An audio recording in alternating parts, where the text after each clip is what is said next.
நேரலையை பார்த்து கொண்டிருக்கிற தேசிய முற்போக்கு திராவிட கழகத்தினுடைய அன்பிற்குரிய சகோதர சகோதரிகளுக்கும் இந்த நேரலையை பார்க்கின்ற பொதுமக்களுக்கும் எனது இனிய மாலை வணக்கத்தை தெரிவித்துக் கொள்கிறேன். நேற்றைய தினம் அரசியல் சூழ்நிலையை நீங்கள் பார்த்திருப்பீர்கள். அது எல்லாருக்கும் உங்களுக்கு தெரிஞ்ச விஷயம்தான், நான் உங்களுக்கு நினைவுபடுத்துகிறேன், அவ்வளோதான். கடந்த 2024 அதிமுகவோடு நாம் கூட்டணி அமைத்தோம். 5 நாடாளுமன்ற தொகுதிகளை நமக்கு ஒதுக்கினார்கள். அப்பொழுது பேசப்பட்டது, எழுத்துப்பூர்வமாக உத்தரவாதம் அளிக்கப்பட்டது, ஒரு மாநிலங்களவை உறுப்பினர் ஒன்று தருவதாக அப்பொழுது உறுதியளித்தார்கள் ராஜ்யசபா.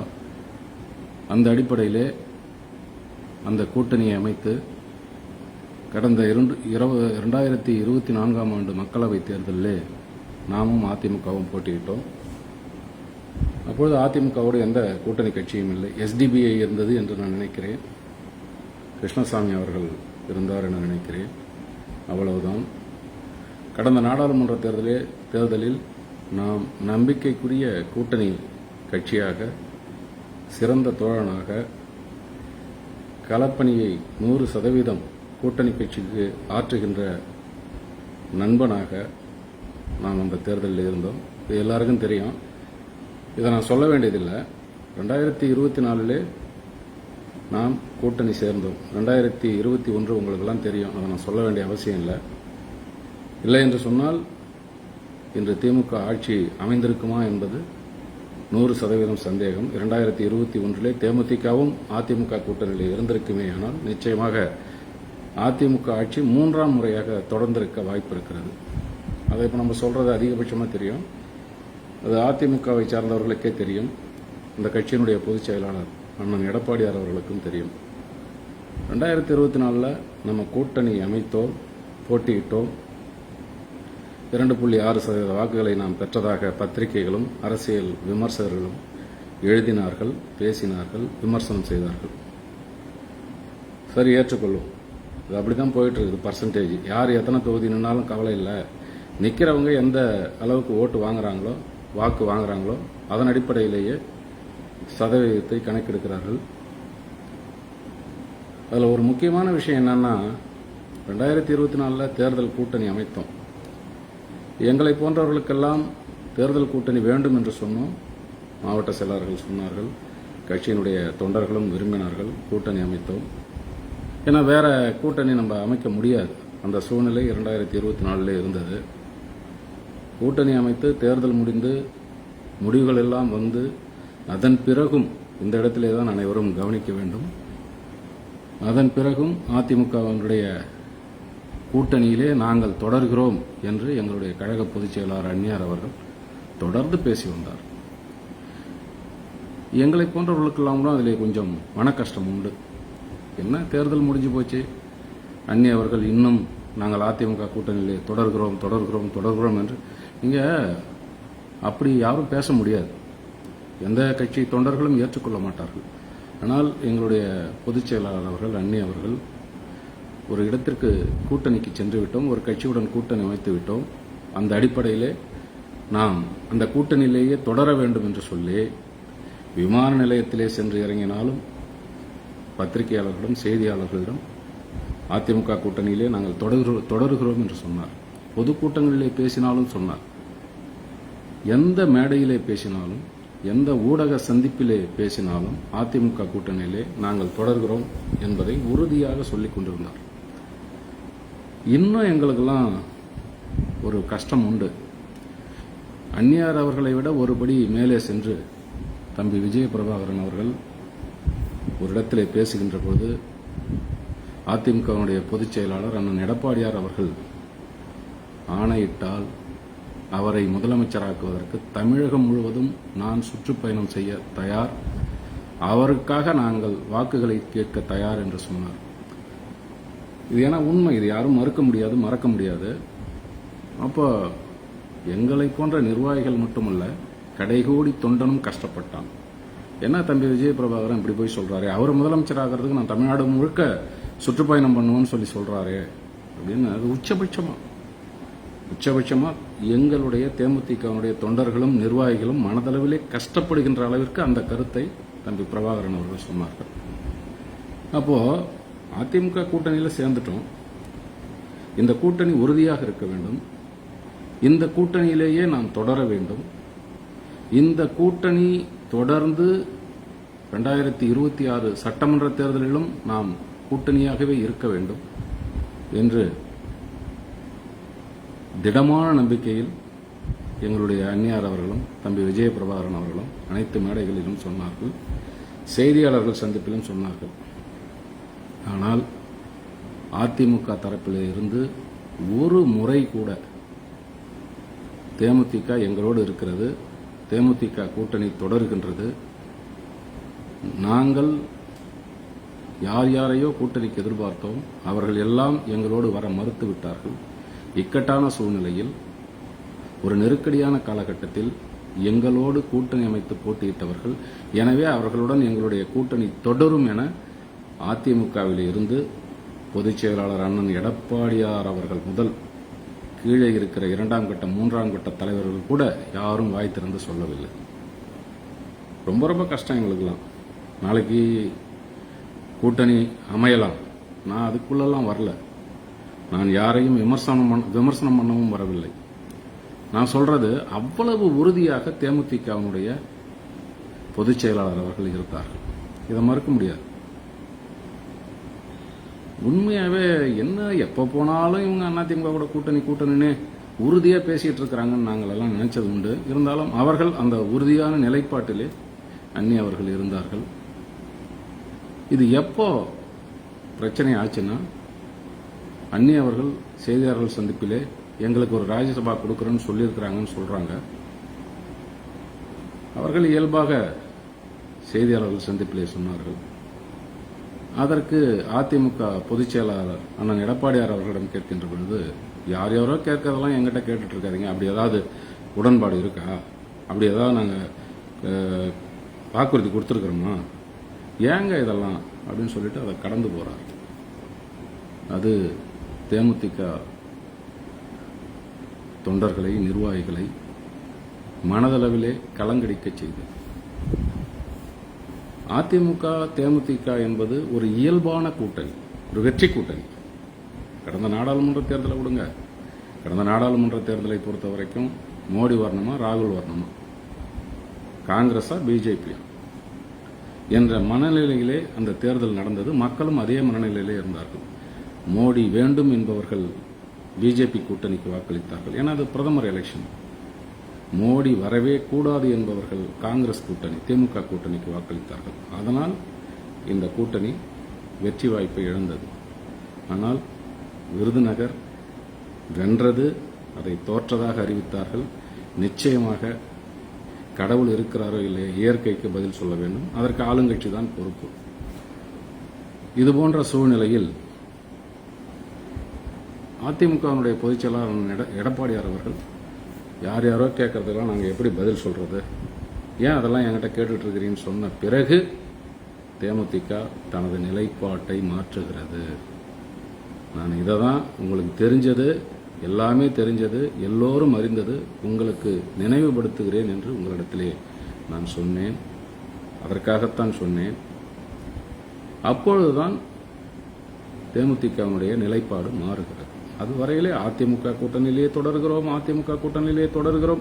எங்க கட்சியை பத்தி பேசுறதை விட எங்களுடைய பொதுச் செயலாளர் அன்னி அவர்கள் ஒவ்வொரு மேடையிலும் 2-3 முறையாவது அதிமுக கூட்டணியில் தொடர்கிறோம் என்று சொன்னாரே ஒழிய அதிமுக தரப்பிலே இருந்து பொதுச் செயலாளர் தேவையில்லை, 3ஆம் கட்ட தலைவர்கள் கூட தேமுதிக எங்களோடு தான் கூட்டணியிலே இருக்கிறது என்று சொல்லவில்லை. பிரச்சனை ஆரம்பிச்ச இடம் யார் யாரோ கேட்கறதுக்கு நாங்கள் பதில் சொல்ல முடியுமா, எங்கிட்ட எங்க கேட்குறீங்க அப்படின்னு நான் எடப்பாடியார் அவர்கள் சொன்னதால் தான், அந்த நிமிடத்தில் இருந்துதான் தொண்டர்கள், நிர்வாகிகளுடைய மன கொதிப்பிற்கு பிறகு பொதுச் செயலாளர் அந்நியார் அவர்கள், எங்களுடைய பொதுச் செயலாளர் அவர்கள் அவருடைய நிலைப்பாட்டை, இந்த இயக்கத்தினுடைய நிலைப்பாட்டை, தேமுதிகவுடைய நிலைப்பாட்டை மாற்ற வேண்டிய இக்கட்டான சூழ்நிலை உருவாகிறது. எல்லாம் முடிஞ்சிருச்சு. நான் இன்னொரு அதிர்ச்சியான உண்மையை உங்களுக்கு சொல்லுகிறேன். அதிமுகவில் இருந்து ராஜ்யசபா கிடைக்கும் என்ற நம்பிக்கையெல்லாம் எனக்கு இல்லை. எனக்கு தெரிந்த வரையில்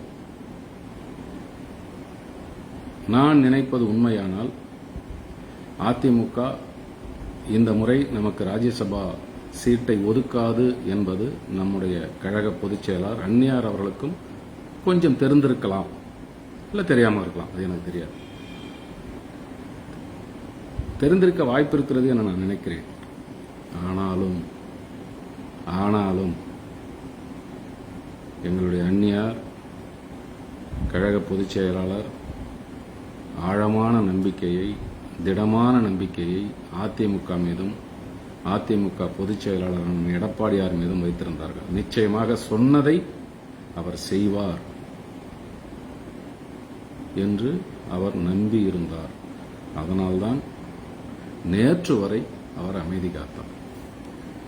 அதிமுக தரப்பில் நாங்கள் உடன்பாடே எதுவும் அப்படி நடக்கலை, எழுத்துப்பூர்வமாக எதுவும் இல்லைன்ற மாதிரி சொன்னாங்க. ஆனால் அந்த நேரத்திலும் எங்களுடைய பொதுச் செயலாளர் அவர்கள் அன்னி அவர்கள் அமைதி காத்தார். வேண்டாம், அமைதியாக இருக்கும், நல்லதே நடக்கும். அவங்க அடிக்கடி எங்ககிட்ட சொல்லுவாங்க, எனக்கு அதில் நம்பிக்கை இல்லை, ஆனால் அடிக்கடி சொல்லுவாங்க, நம்ம பாசிட்டிவாக நினைப்போம், பாசிட்டிவாக திங்க் பண்ணுவோம், பாசிட்டிவாக திங்க் பண்ணுவோம் அப்படின்னு சொல்லுவாங்க. நான் அவங்ககிட்ட 1-2 முறை பேசுகிறப்ப கூட நான் சொல்லியிருக்கிறேன், இல்லை நீ அரசியலில் நெகட்டிவாக தான் திங்க் பண்ணணும். நாளைக்கு என்ன நடக்கும்னு நம்ம இப்போ சொல்ல முடியாது, 100% சொல்ல முடியாது. அரசியலில் எது வேணாலும் நடக்கலாம், ஒரு நிமிடத்தில் மாற்றம் நடக்கலாம், ஒரு நொடியில் மாற்றம் நடக்கலாம், அதுதான் அரசியல். அது போன்ற சூழ்நிலையிலே தொடர்ந்து எதிர்பார்த்தார்கள். 30ஆம் தேதி விழுப்புரம் மாவட்ட தேமுதிக சார்பாக நான் ஒரு செயல் வீரர்கள் கூட்டம் போட்டேன். அந்த செயல் வீரர்கள் கூட்டத்திலே முதல் தீர்மானம், அன்று இரவுதான் எங்கள் கட்சியை சார்ந்த நிர்வாகிகள் அதிமுக பொதுச் செயலாளர் எடப்பாடியார் அவர்களை சந்திக்கிறார்கள். ஆனால் அன்று காலை நடைபெற்ற செயல் வீரர்கள் கூட்டத்திலே முதல் தீர்மானமாக 2024ஆம் ஆண்டு அதிமுக தேமுதிகவுக்கு ஏற்பட்ட தேர்தல் உடன்பாட்டின்படி தேமுதிகவிற்கு அதிமுக ஒரு மாநிலங்களவை உறுப்பினரை ஒதுக்க வேண்டும் என ஒரு தீர்மானத்தை நாங்கள் நிறைவேற்றினோம். அதுக்கெல்லாம் வேல்யூ இருக்குதானே? வேல்யூ இருக்கோ இல்லையோ, எங்களுடைய உள் எண்ணம், எங்கள் கட்சிக்கு ஒரு மாநிலங்களவை உறுப்பினர் கிடைப்பார் என்ற ஒரு நம்பிக்கை, ஒரு அவலாசை, அந்த அடிப்படையிலே அந்த தீர்மானத்தை போட்டோம். அதன் பிறகு நடந்தது, இந்த ஆண்டு உங்களுக்கு ராஜ்யசபா உறுப்பினரை ஒதுக்க முடியாது என்று அவர் சொன்னதாக, அதிமுக பொதுச் செயலாளர் சொன்னதாக கேள்விப்பட்டு அதன் பிறகு நடந்ததெல்லாம் உங்களுக்கு நன்றாக தெரியும். அதிமுக தரப்பில் இருந்து அந்த கட்சியை சார்ந்தவர்கள் 2 வேட்பாளராக அறிவித்தார்கள். அந்த வேட்பாளராக அறிவிக்கின்ற அந்த கூட்டத்திலே அண்ணன் KP முனுசாமி அவர்களும் அண்ணன் SP வேலுமணி அவர்களும் ஒரு கடிதத்தை அந்த பத்திரிகையாளர்கள் சந்திப்பிலே கொடுக்கிறார்கள். அந்த கடிதத்திலே அதிமுக கூட்டணி, அதிமுக தேமுதிக கூட்டணி எங்களோடு தொடர்கிறது, அவர்களுக்கு 2026 மாநிலங்களவை உறுப்பினர் தரப்படும் என்று உறுதியளித்து ஒரு கடிதத்தை தலைமைக் கழகத்தினுடைய முத்திரை பதித்து, அதிமுக தலைமைக் கழகத்தினுடைய முத்திரை பதித்து அதை வெளியிடுகிறார்கள். இவ்வளவுதான் நடந்தது, வேற எதுவும் இல்லை.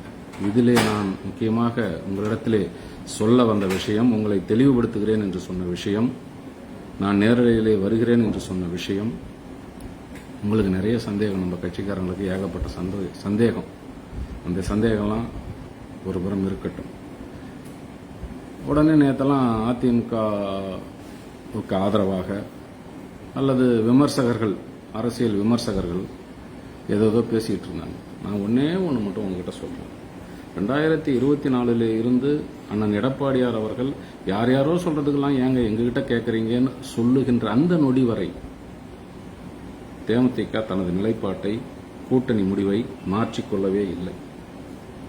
அதிமுகவோடு கூட்டணி தொடர்கிறோம், அதிமுகவோடு கூட்டணி தொடர்கிறோம், அதிமுகவோடு கூட்டணி தொடர்கிறோம். அவர் பேட்டியளித்த பின்பு எந்த கட்சியாக இருந்தாலும் தங்களுடைய நிலைப்பாட்டை மாற்றிக்கொள்வது இயல்பு. அதன் அடிப்படையிலே நாங்கள் ஒரு நிலைப்பாட்டை எடுத்து சரி கட்சியை பலப்படுத்துவோம், நம்மை பற்றி தாறுமாறாக விமர்சனம் செய்கிறார்கள், கட்சியை பலப்படுத்துவோம் என்று சொல்லி ஒரு மாவட்ட செயலாளர் கூட்டத்தை போட்டு அதிலே அந்நியார் அவர்கள் பல கட்சி பணிகளை எங்களுக்கு செய்ய சொல்லி அறிவுறுத்தி அனுப்புகிறார். அந்த பணிகள் நடைபெற்றுக் கொண்டிருக்கிறது. அது ஒரு புறம் இருக்கட்டும். இதன் பிறகு நாங்கள் எங்கள் பணிகளை பார்த்துக் கொண்டிருக்கிறோம். கடந்த ஏப்ரல் 30 தருமபுரியிலே ஒரு பொதுக்குழு, தேமுதிகவுடைய பொதுக்குழு கூட்டம் நடைபெறுகிறது. அந்த பொதுக்குழு கூட்டத்தில் அந்நியார் அவர்கள் பேசுகின்ற பொழுது சொல்லுகிறார், நாம் நம்முடைய கட்சியை இப்பொழுது பலப்படுத்துவோம், 6 மாத காலம் நம்முடைய கட்சியை பலப்படுத்துவோம். தேமுதிகவினுடைய மாநில மாநாடு கடலூர் மாவட்டத்திலே நடைபெறும். ஜனவரி 9 நடைபெறுகின்ற அந்த மாநாட்டிலே அரசியல் நிலைப்பாட்டை பொறுத்து கூட்டணி முடிவை, யாருடன் கூட்டணி என்பதை, எத்தனை தொகுதிகள் என்பதை அந்த மாநாட்டிலே தேமுதிக அறிவிக்கும் என்று அந்த பொதுக்குழுவிலே அவர் பேசுகிறார். நல்லா புரிஞ்சுக்கணும். எந்த கட்சிக்கும் பொதுக்குழு என்பது ஒரு இதயம் போன்றது. அந்த பொதுக்குழுவிலே அந்நியார் அவர்கள் பேசுகிறார். கடலூர் மாவட்டத்திலே ஒரு மாநாடு நடைபெறுகிறது. ஜனவரி 9 நடைபெறுகிறது. அந்த மாநாட்டிலே தேமுதிகவினுடைய கூட்டணி யாரோடு, எத்தனை தொகுதிகள் என்பதையெல்லாம் அதில் அறிவிக்கிறேன் என்று பொதுக்குழுவிலே பேசிவிடுகிறார். பொதுக்குழுவில் அவங்க பேசிட்டாங்க. ஒரு மாசம் ஆயிடுச்சு, 32 நாள் ஆகுது. இல்லை, அவங்க அறிவிச்சப்போ 30 நாள்னு வச்சுங்க, ஒரு மாசம் ஆயிடுச்சு. திடீர்னு அதிமுக ராஜ்யசபா இல்லைன்னு சொல்றாங்க. நீங்க ஒரு தலைவர் பார்த்து ஒரு முடிவு எடுக்க முடியாது. தொண்டர்களுடைய மனநிலை எப்படி இருக்குமோ, மக்களுடைய மனநிலை எப்படி இருக்குமோ அப்படின்னு நினைச்சுதான் ஒரு முடிவு எடுக்க முடியும். நாங்க கிட்டத்தட்ட ஒரு வருஷத்துக்கு மேலாக அதிமுக கூட்டணியில் தொடரும் சொல்லிட்டு வரோம். கடந்த ஒரு 2 மாதமாக அண்ணன் எடப்பாடியார் அவர்கள் சொன்ன அந்த கருத்தை கொஞ்சம் வருத்தத்துடன் நினைத்து நாங்கள் ஒரு நிலைப்பாட்டை எடுக்கிறோம். பொதுக்குழுவில் அந்நியார் அவர்கள் ஜனவரி 26 ஜனவரி 9 கடலூர் மாநாட்டில் அறிவிக்கிறேன்னு சொல்லிடுறாங்க. இப்போ நேற்றைய தினம் அதிமுக திடுதிப்பென அதிமுக தலைமையிலான கூட்டணியிலே தேமுதிக தொடர்கிறது என்று அவர்கள் ஒரு கடிதத்தை பத்திரிகையாளர்கள் மத்தியிலே பகிரங்கமாக வெளியிடுகிறார்கள். இதை நம்ம கட்சிக்காரங்க மட்டும் இல்ல, பொதுமக்களும் தயவு செய்து சிந்தித்து பார்க்க வேண்டும். ஒரு கட்சியினுடைய பொதுச் செயலாளராக, இந்த தமிழ்நாட்டினுடைய எதிர்க்கட்சி தலைவராக இருந்த கேப்டன் அவர்கள் நிறுவிய இந்த கட்சியினுடைய பொதுச் செயலாளராக இதுபோன்ற சூழ்நிலையில் அதிமுக கூட்டணி தொடரும் என்று சொன்னால் கூட்டணியில் நாங்கள் தொடரோம்னு சொல்ல முடியுமா? ஏன்னா கட்சியினுடைய பொதுச் செயலாளர் பேசுனது பொதுக்குழுவில், எங்கேயோ ரூமுக்குள்ள கிடையாது, ஒரு மாவட்ட செயலாளர் கூட்டத்தில் கிடையாது, இண்டோர் மீட்டிங்ல கிடையாது, பொதுக்குழுவில். அப்போ அவங்க என்ன சொல்லிட்டாங்க, அவங்களுடைய நிலைப்பாட்டை அவங்க சொல்லிட்டாங்க. எங்களுடைய நிலைப்பாட்டை நாங்கள் கடலூர் மாநாட்டிலே ஜனவரி 9 அறிவிக்கிறோம் என பிரஸ் மீட்டை ரொம்ப நீட்டாக கொடுத்தாங்க. கொஞ்சம் கூட சலனம் இல்லாமல் உண்மையாகவே நான் இதை பார்க்கிற தேமுதிகங்களுக்கு தெரியும், ரொம்ப நான் விரும்பினேன். ஏன்னா இதுதான் கரெக்ட். ரொம்ப கரெக்டாக கொடுத்தாங்க. யாரையும் விமர்சனம் பண்ணலை, எதுவும் பண்ணலை. திமுக பொதுக்குழுவில் தலைவர் கேப்டன் அவர்களுடைய மறைவுக்கு ஒரு இரங்கல் தீர்மானத்தை போட்டதனால அவங்களுக்கு நன்றி சொன்னாங்க. இதில் நம்ம கட்சிக்காரங்களாம் திமுக இரங்கல் தீர்மானம் போட்டு, இரங்கல் தீர்மானம் நமக்கு மட்டும் போடல, 40-50 பேருக்கு போட்டிருக்காங்க. ஏன்னா எல்லாரையும் சமதூரத்தில் வைத்து பார்த்தவர் புரட்சி கலைஞர் கேப்டன் அவர்கள். அதனால் இதை நான் சொல்லுகிறேன். எங்கள் மாவட்டத்தில் விக்கிரவாண்டி எம்எல்ஏவாக இருந்தார், விழுப்புரம் தெற்கு மாவட்ட செயலாளராக இருந்தார் அண்ணன் புகழேந்தி, அவர் மறைந்து விட்டார். அதுதான் இடைத்தேர்தல் வந்தது, அவருக்கும் சேர்த்து தான் அதில் தீர்மானம் போட்டாங்க. கள்ளக்குறிச்சி மாவட்டத்தில் ரிஷிவந்தி ஒன்றியத்தில் திமுக ஒன்றிய செயலர் பாண்டுரங்கன் என்பவர் மறைந்து போனார், அவருக்கு சேர்த்து அதில் போட்டாங்க. இப்படி தமிழ்நாடு முழுக்க இருக்கிற அனைவருடைய பெயரையும் எழுதி மன்மோகன் சிங், குமரி அனந்தன் உள்ளிட்ட அனைவருடைய ஒரு 50 பேர் இருக்கும். கேப்டனுக்கு என்று தனி தீர்மானம் எல்லாம் போடவில்லை. போட்டாங்க, வரவேற்கலாம். ஆனால் அது திமுக அதிமுக ரெண்டு பொதுக்குழுவிலையும் பார்த்தீங்கன்னா, ஏன் நம்ம பொதுக்குழுவில் கூட மறைந்த தலைவர்களுக்கெல்லாம் இரங்கல் தீர்மானம் போடுவது இயல்பு. அந்த அடிப்படையில் அவங்க போட்டாங்க. அதில் ஆனால் எல்லாமே அரசியல். அதிமுக கூட்டணி தொடரும் என்றதும் அரசியல். அவர்கள் இரங்கல் தீர்மானத்திலே கேப்டன் அவர்களுடைய பெயரை சேர்த்ததும் அரசியல். இந்த இடத்துல தான் நம்முடைய கட்சிக்காரங்களுக்கு நான் சொல்ல வர்றது என்னன்னா, எல்லாரும் அரசியல் செய்யறாங்க. நம்ம வேகமா இருக்கிறோம், விமர்சனம் பண்ணணும்னு நினைக்கிறோம். அரசியலை முழுமையாக தெரிந்து கொண்டு நாமும் அரசியல் செய்ய வேண்டும். யாரையும் திட்ட வேணாம், யாரையும் விமர்சனம் பண்ண வேணாம்.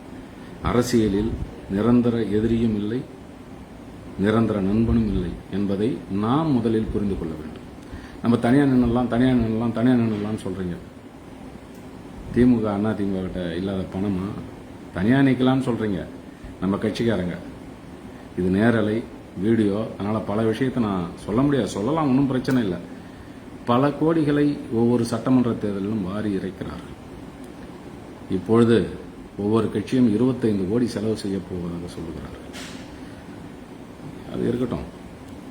இந்த தமிழ்நாட்டில் ஒரு அரசியல் கட்சியை ஆரம்பித்து தெய்வத்தோடும் மக்களோடும் கூட்டணி, ஓட்டுக்கு பணம் கொடுக்க மாட்டேன், ஓட்டுக்கு பணம் வாங்க மாட்டேன், எனக்கு ஓட்டு போடுங்க, இந்த தமிழ்நாட்டை வளமாக்குகிறேன், தமிழ்நாட்டை இந்தியாவிலேயே முதன்மை மாநிலமாக்குகிறேன், அன்னை மொழி காப்போம், அனைத்து மொழியும் கற்போம், வீடு தேடி ரேஷன் பொருட்கள் வரும், ஏழை மக்களுக்கு விலையில்லா பசுமாடு கறவை மாடு கொடுக்கப்படும், படித்தவர்களுக்கும் வேலை கொடுக்கப்படும், படிக்காதவர்களுக்கும் வேலை கொடுக்கப்படும், அனைவரையும் தொழில் தொடங்க வைப்பேன். இப்படி பல விஷயங்கள் எம்மதமும் சம்மதம் என்று சொன்னார். திருநீர் வச்சுக்கிட்டு போய் ரம்ஜான் காலத்தில் உள்ள போய் குல்லா போட்டுக்கிட்டு தொழுவார். இந்த தைரியம்லாம் யாருக்கும் இருக்காது. மனதில் பட்டதை செய்யக்கூடியவர், இந்த மக்களுக்காகவே வாழ்ந்தவர், வாழ்ந்து வாழ்ந்து வாழ்ந்து மறைந்தவர், இந்த மக்களுக்காக வாழ்ந்தவர். அவர் எல்லா முயற்சியும் பண்ணி பார்த்துட்டார். அதனால நம்ம கட்சிக்காரன் நம்ம தனியாக நிற்கலாமா, அதை நிற்கலாமா, எதை நிற்கலாம்னா திமுக அதிமுக தனியாக நிற்குதா? பணம் இருக்குது. ஒரு தொகுதிக்கு எத்தனை கோடி செலவு பண்ணணுமோ அத்தனை கோடி செலவு பண்றதுக்கு சக்தி இருக்குது, பலம் இருக்குது. ஏன் கூட்டணிக்கு போறாங்க? 2016 நம்ம கூட மக்கள் நல கூட்டணி வந்தாங்களே, நம்மள அப்படியே கழட்டி விட்டு அம்போன்னு கழட்டி விட்டுட்டு திரும்ப போய் அவங்க தனியா திமுக கூட கூட்டணி அமைச்சு இன்னைக்கு 2 MP 4 MLA 2 MP 4 MLA இருக்கிறாங்களே. எப்படி? எல்லாம் அரசியல் தான். ஒரு அரசியல் கட்சி என்றால் சட்டமன்ற உறுப்பினர்கள், நாடாளுமன்ற உறுப்பினர்கள் தொடர்ந்து 10 வருடம் இல்லை நமக்கு. அப்படி இல்லை என்றால் நாம் அரசியலிலே ஒதுக்கப்படுகிறோம், விமர்சனம் செய்யப்படுகிறோம் என்பதை நீங்கள் புரிந்து கொள்ள வேண்டும். அவ்வளவு தூரம் ஏன் நம்ம தனியா நிற்கலாம்ன்றீங்களே. இன்னைக்கு ஒருத்தர் புதுசா கட்சி ஆரம்பிச்சாரு, விஜய். யாருக்கு வேணாலும் உரிமை இருக்கு ஆரம்பிக்கிறதுக்கு.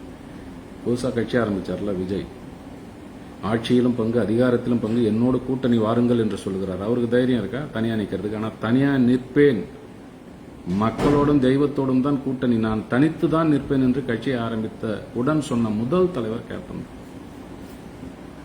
இனி வர்ற யாரும் அந்த அளவு சொல்றதுக்கு கட்ஸும் இல்லை, தைரியமும் இல்லை, துணிவும் இல்லை, தன்னம்பிக்கையும் இல்லை. அதை முதல் நீங்க புரிஞ்சுக்கணும்.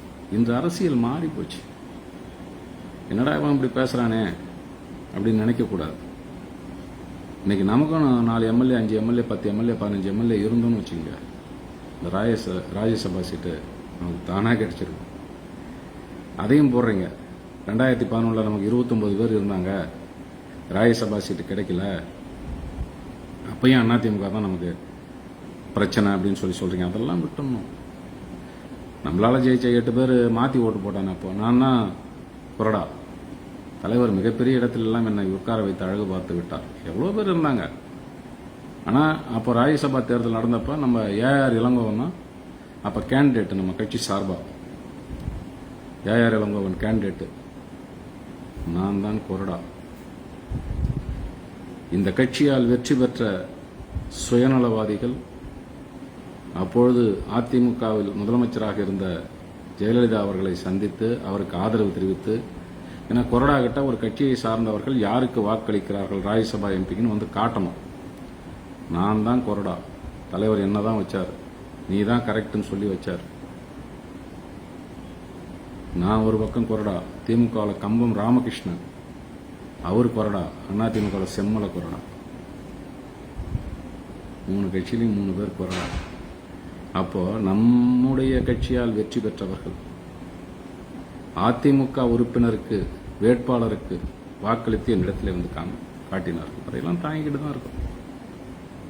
அதனால அதுக்காக தான் நான் சொல்றேன், அரசியலில் நிரந்தர எதிரியும் இல்லை, நிரந்தர நண்பனும் இல்லை. நீங்க அதெல்லாம் புரிஞ்சுக்கணும். நம்ம தனியா நிக்கலாமா, அதை நிக்கலாமா, இதை நிக்கலாமா, விமர்சனங்களை தவிருங்கள். யாரையும் விமர்சனம் பண்ண தேவையில்லை.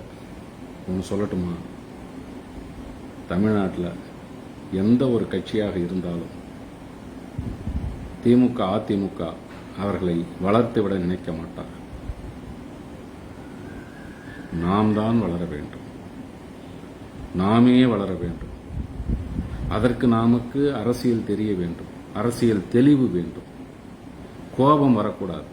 கோபம் வந்து கண்ணாபண்ணான்னு பேசக்கூடாது. வார்த்தைகளை கொட்டிவிட்டால் அள்ள முடியாது.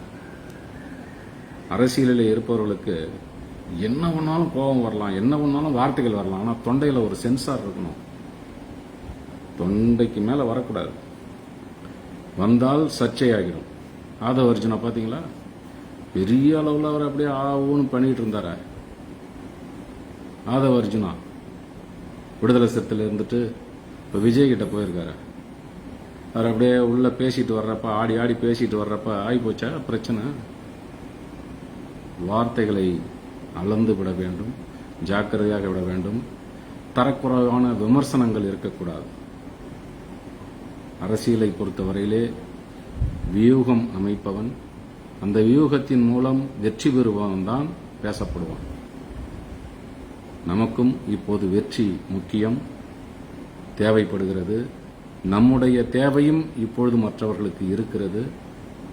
நம்முடைய தேவை கண்டிப்பாக வேண்டும், நம்முடைய தேவை நமக்கு வேண்டும் என நினைப்பவர்கள் நம்மை மதிக்கின்ற அளவிற்கு நாம் தொடர்ந்து கட்சி பணியாற்ற வேண்டும். கஷ்டம்தான். சாதாரண பொதுக்குழு, ஒரு மண்டபத்தில் நடத்த வேண்டிய பொதுக்குழு திமுக பல கோடிகளை செலவு செய்து நடத்திருக்கிறார்கள். நாமும் அதுபோன்று வளர்ந்திருக்க வேண்டிய நிலைதான். திட்டமிட்டு சூழ்ச்சியை செய்து இந்த இயக்கம் வளர்ந்தால் எதிர்காலத்திலே நமக்கு வேலை இல்லை என்று நினைத்தவர்கள் ஒன்று கூடி தந்திரமாக நம்மை சூழலிலே, அரசியல் சூழலிலே மாட்டிவிட்டார்கள். பரவாயில்லை, இன்றும் நமக்கு பலம் இருக்கிறது. நம்முடைய கட்சியை சார்ந்தவர்கள் சிலர் ஒதுங்கி இருக்கிறார்கள். என் மீது கூட குறை இருக்கலாம், இல்லை என்று சொல்லவில்லை. எல்லாருமே எல்லாருக்கும் நல்லவனா இருக்க முடியாது. ஒரு மாவட்ட செயலாளர் நான், ஒருத்தர் பதவி பிடிங்கி இன்னொருத்தருக்கு கொடுன்னு சொல்லி ஒருத்தர் கேட்கிறாருன்னா, சரி இவர் பதவி பிடிங்கி இது கொடுக்குறோன்னு வச்சுங்க, அவர் எனக்கு எதிரி ஆயிடுவார். ஆக எல்லாருக்குமே பதவி வேணும், கௌரவம் வேணும் அப்படின்ற எண்ணம் இருக்குது. தப்பு இல்லை. ஆனால் அதற்கு தகுந்தவாறு உழைக்க வேண்டும். நம்முடைய பலத்தை மற்ற அரசியல் கட்சிகளுக்கு நாம் புரிய வைக்க வேண்டும், தெரிய வைக்க வேண்டும், நம்முடைய பலத்தை காட்ட வேண்டும். எனவே அதையெல்லாம் புரிந்து கொண்டு ஒதுங்கி இருக்கின்ற கழகத் தோழர்கள், நான் கூட விழுப்புரம் மாவட்ட செயலாளர் தான், அந்த மாவட்டத்தில் யார் யாரெல்லாம் ஒதுங்கி இருக்கிறீங்களோ வாங்க, என்னென்ன பதவி காலியாக இருக்குதோ கொடுக்குறோம். இல்லை என் பதவி வேணுனாலும் எடுத்துக்கங்க, ஒன்றும் பிரச்சனை இல்லை. அதனால் கூடி வாழ்ந்தால் கோடி நன்மை, ஒரு கை ஓசை எழும்பாது, தனிமரம் தோப்பாகாது. தேசிய முற்போக்கு திராவிட கழகத்தினுடைய நிர்வாகிகளும் தொண்டர்களும் அமைதியாக இருக்க வேண்டும், சிந்திக்க வேண்டும், அரசியலை தெரிந்து கொள்ள வேண்டும், அரசியலை புரிந்து கொள்ள வேண்டும். அதிமுக திமுகவிற்கு சளைத்த கட்சி அல்ல நம் கட்சி. தலைவர் கேப்டன் அவர்கள் நடத்திய மாநாட்டை தமிழகத்தில் மட்டுமல்ல இந்தியாவிலேயே யாராலும் நடத்த முடியாது. பல மாநாடுகளை நாம் நடத்தி காட்டியிருக்கிறோம். அந்த மாநாட்டிற்கெல்லாம் சிகரம் வைப்பது போல் கடலூரிலே அடுத்த ஆண்டு 2026ஆம் ஆண்டு ஜனவரி மாதம் 9ஆம் தேதி நடைபெறுகின்ற மாநாடு எல்லா மாநாட்டிற்கும் சிகரம் வைத்தது போல் இருக்க வேண்டும். அதற்காக நாம் களப்பணியை, கழகப்பணியை, கட்சிப் பணியை சிறப்பாக ஆற்ற வேண்டும் என்று கூறி உங்களிடமிருந்து விடைபெறுகிறேன். நன்றி, வணக்கம்.